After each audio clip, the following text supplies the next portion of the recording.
Hello everyone and welcome back to another video from Wake&Tech. In this video, I'm going to show you how to update the Fetch application on your smartphone.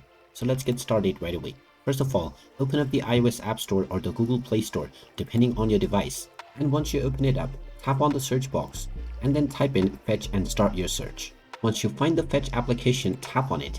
And if you see an update button instead of open, then you will need to tap on this button in order to install the latest updates.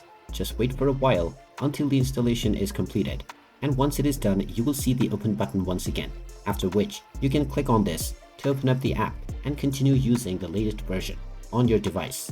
And there you have it. That is how easy it is to update the Fetch application on your smartphone. If you find this video helpful, make sure you hit that like button and subscribe to our channel if you haven't done so already.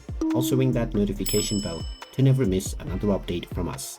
Thank you for watching, and I will see you again in the next video.